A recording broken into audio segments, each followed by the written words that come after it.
सौरव जोशी। आज इस नाम को यूट्यूब इंडिया में कौन नहीं जानता।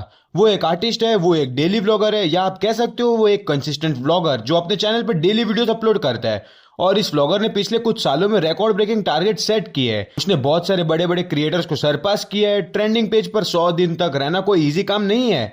उसने बहुत सारे माइलस्टोन अचीव किए हैं और अभी सौरव इंडिया का नंबर 1 व्लॉगर है। और इससे बिल्कुल अपोजिट सौरव को बहुत ज्यादा क्रिटिसिज्म फेस करना पड़ता है। उसको बहुत सारे क्रिएटर्स ने रोस्ट किया, एटीट्यूड किंग, ओवररेटेड, क्रिंज और किड्स ऑडियंस और भी बहुत सारे टैग्स टाइटल्स सौरव को मिले। और बहुत लोग बिना किसी रीजन से उसे हेट करते हैं। लेकिन फिर सवाल आता है, आखिर क्यों?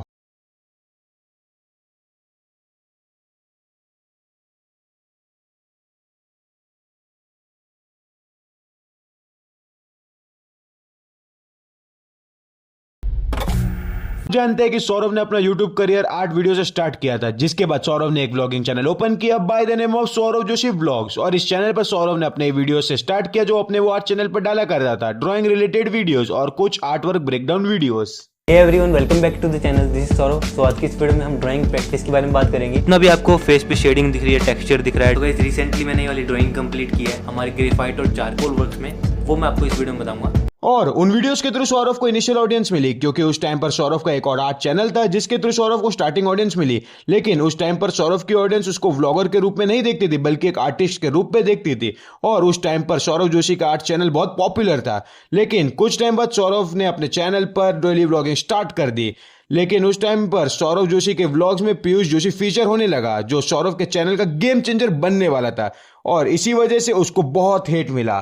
जैसे जैसे टाइम आगे बढ़ा, सौरव ने अपने चैनल पर 100 डेज और 100 वीडियोस चैलेंज कंप्लीट किया। और इस चैलेंज के थ्रू सौरव को 100 के सब्सक्राइबर्स मिल गए। और इस चैलेंज के बाद सौरव के कई वीडियोस लोगों के रिकमेंडेशन फीड में जाने लगे। सिर्फ कुछ महीनों में सौरव ने 500 के का मार्क क्रॉस हिट कर लिया। और उस टाइम पर कोई सौरव को हिट नहीं करता था, क्योंकि सबके लिए सौरव एक नॉर्मल व्लॉगर था जो डेली लाइफ रिलेटेड व्लॉगिंग करता था। लेकिन कुछ लोगों को सौरव का कंटेंट पसंद आने लगा और सिर्फ कुछ महीनों में सौरव ने 1 मिलियन मार्क हिट कर दिया।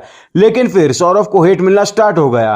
सौरव अपने चैनल पर बहुत टाइम तक पीयूष को फीचर करता रहा अपनी वीडियोस और थंबनेल्स के थ्रू, जिसकी वजह से उसको पोक किया जाने लगा कि वो पीयूष के नाम पर व्यूज लेता है और सौरव का चैनल पीयूष के नाम पर चल रहा है। बहुत टाइम तक सौरव को इस बात पर पोक किया गया और इस वजह से सौरव को अननेसेसरी हेट मिला। 13 नवंबर 2020 ये वो टाइम था जब सौरव ने अपने चैनल पर 1 मिलियन सब्सक्राइबर्स हिट किए थे। और अगले साल 7 नवंबर 2020 को सौरव ने 9 मिलियन से ज्यादा नए सब्सक्राइबर्स गेन किए और सौरव जोशी ने 10 मिलियन का मार्क हिट कर दिया, जो सौरव के लिए एक बहुत प्राउड मोमेंट था। लेकिन वह सिचुएशन यहां से स्टार्ट हुई जब सौरव जोशी ने 10 मिलियन का मार्क हिट किया। उस टाइम से सौरव को बहुत ज्यादा क्रिटिसिज्म फेस करना पड़ा, क्योंकि सौरव ने बहुत बड़े बड़े क्रिएटर्स को सरपास कर दिया था जो ऑलरेडी व्लॉगिंग कम्युनिटी में बहुत ज्यादा सब्सक्राइबर्स वाले थे और वो बहुत टाइम से इस कम्युनिटी में थे। और सौरव ने इतने कम टाइम में इतने बड़े नंबर गेन कर लिए, जिसकी वजह से बहुत लोग सौरव को क्रिटिसाइज कर रहे थे और उसको नॉन डिजर्विंग, ओवररेटेड बोलने स्टार्ट कर दिया। लेकिन इस राइज के बीच कंट्रोवर्सीज भी हुई, जिसकी वजह से बहुत ऑडियंस सौरव के अगेंस्ट हो गई। मनोज दे और सौरव जोशी का एक कोलैब हुआ जिसमें दोनों क्रिएटर्स अपने व्लॉग शूट कर रहे थे। तब अचानक से सब कुछ ठीक था, लेकिन उस टाइम पे मनोज दे ने अपने चैनल पर एक व्लॉग अपलोड किया, पीयूष एटीट्यूड किंग, और वो व्लॉग का एक कंट्रोवर्शियल व्लॉग बन गया। उस टाइम व्लॉग में मनोज दे क्लिकबेट थंबनेल यूज कर रहा था और टाइटल भी, जिसकी वजह से सौरव ने वो वीडियो देखने से पहले ही मनोज दे को ब्लॉक कर दिया। और मनोज दे ने भी इस पर रिप्लाई किया और वीडियो अपलोड किया। वीडियो बना करके थोड़ा हेट को प्यार में बदलने की कोशिश करता हूँ। तो उसके बाद मैंने एक वीडियो बनाया था जहां पर मेरा टाइटल था पीयूष एटीट्यूड किंग, इस तरह करके। और ट्राई किया है कि पीयूष को डिफेंड करने का, सौरव के बारे में अच्छी बातें बताने का। जो इस कंट्रोवर्सी में दोनों क्रिएटर्स को बहुत हेट मिला। मनोज दे की ऑडियंस ने सौरव जोशी को बहुत हेट देना स्टार्ट कर दिया, लेकिन उस टाइम ये कंट्रोवर्सी खत्म हो गई। लेकिन कुछ महीनों बाद वजाद हसन ने अपने चैनल पर एक वीडियो अपलोड किया जिसमें उसने सौरव को क्रिटिसाइज किया, क्योंकि उसने पीयूष को गेमिंग सेटअप दिया था जो सौरव के किड्स ऑडियंस पर इंपैक्ट करेगा।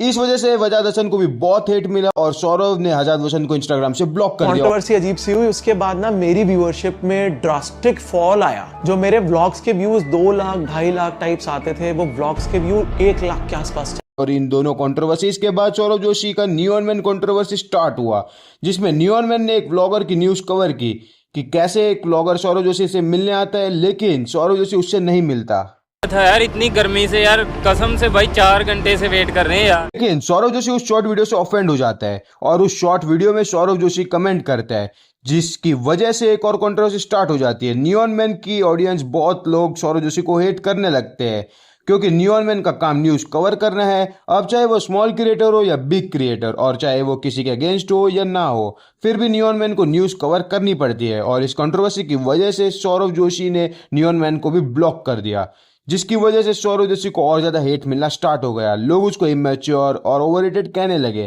क्योंकि सौरव ने पास कंट्रोवर्सीज में भी सबको ब्लॉक कर दिया था। और इन सब के बीच एक और कंट्रोवर्सी स्टार्ट होती है, KKL versus Saurav Joshi. KKL ने सौरव जोशी के अगेंस्ट एक वीडियो बनाया जो आपको केकेएल के चैनल पर अब नहीं मिलेगा, लेकिन उस वीडियो के बाद सौरव जोशी ऑफेंड हो जाता है। लेकिन बहुत ऑडियंस केकेएल के सपोर्ट में थी और सौरव जोशी के ऊपर अगेंस्ट एलिगेशन थी, क्योंकि केकेएल ने वही पॉइंट्स रखे थे जो उसके साथ पहले हुए थे, फैन से ना मिलना, पीयूष जोशी के नाम पर व्यूज लेना और व्लॉग्स के लिए कुछ भी करना। और वीडियो में कुछ और मैं यहाँ से यहाँ तक बनाई और ये चीज मैं अपने आंखों से देखा। और बहुत ऑडियंस केकेएल से अग्री करने लगी, जिसके बाद सौरव को और हेट मिलना चालू हो गया। ये कंट्रोवर्सी भी खत्म हो गई और फिर कुछ महीनों बाद एक और कंट्रोवर्सी स्टार्ट हुई, जब टेक चैंपियन सपोर्ट दूर ट्रैवल करके सौरव जोशी से मिलने आता है, लेकिन सौरव उसे मिलने से मना कर देता है। और उस time tech champion support Saurav के अगेंस्ट एक वीडियो बनाता है। इस कंट्रोवर्सी में बहुत ऑडियंस टेक चैंपियन के साथ थी, लेकिन जब उन्होंने और वीडियोस अपलोड किए तो बहुत ऑडियंस टेक चैंपियन के अगेंस्ट हो गई, क्योंकि सौरव ने टेक चैंपियन से मिलने से आराम से मना किया था और इस पर टेक चैंपियन सिर्फ व्यूज मिल्किंग कर रहा था और टेक चैंपियन सौरव की ऑडियंस को मैनिपुलेट कर रहा था।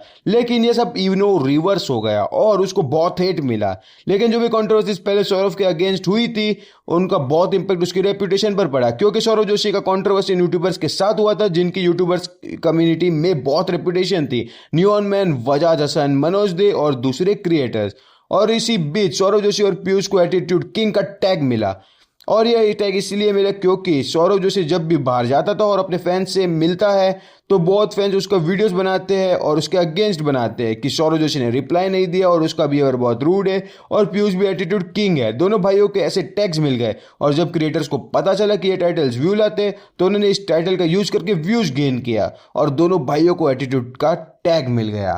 लेकिन फिर सब कुछ ठीक चल रहा था और सौरव के एक स्टेटमेंट की वजह से एक और कंट्रोवर्सी स्टार्ट हो गई, स्टेटमेंट ऑन हल्द्वानी।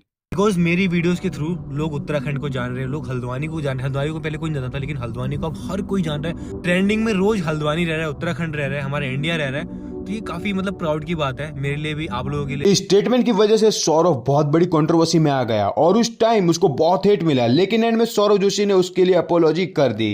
मैंने ये नहीं बोला था कि मेरी वजह से जानते हैं, मैंने ऐसे बोला था कि मेरे व्लॉग के थ्रू लोग देख रहे हैं, मैं रिप्रेजेंट कर रहा हूँ उत्तराखंड। बस मैंने ये बोला था, मेरा ये मतलब कि मेरी वजह से जानते हैं। तो हाँ, ये एक मिसअंडरस्टैंडिंग हो गई थी और कुछ टाइम बाद ये कंट्रोवर्सीज भी खत्म हो गई। लेकिन करंटली सौरव जोशी के 20+ मिलियन सब्सक्राइबर्स है और वो इंडिया का नंबर 1 ब्लॉगर है। लेकिन उसके साथ साथ इतनी कंट्रोवर्सीज की वजह से सौरव की ऑडियंस 2 पार्ट में डिवाइड हो गई। एक सौरव के हेटर्स है और दूसरे सौरव के व्यूअर्स है। और वो व्यूअर्स सौरव को इसीलिए पसंद करते हैं क्योंकि उसने टॉप तक पहुंचने के लिए बहुत हार्ड वर्क किया, कंसिस्टेंटली डेली व्लॉगिंग करना नहीं छोड़ा और ये कोई छोटी बात नहीं है। लेकिन आप क्या सोचते हो, क्या यही रीजन था कि सौरव को इतनी हेट मिली और इंडिया का नंबर 1 ब्लॉगर होने के बाद भी वो सबसे ज्यादा हेटेड ब्लॉगर बन कैसे गया? आई होप गाइस आपको वीडियो अच्छी लगी होगी। अगर वीडियो अच्छी लगी तो वीडियो को लाइक करना, चैनल को सब्सक्राइब करना। ऐसे अमेजिंग कंटेंट आते रहेगा। मिलते हैं अगली वीडियो में, तब तक के लिए बाय बाय।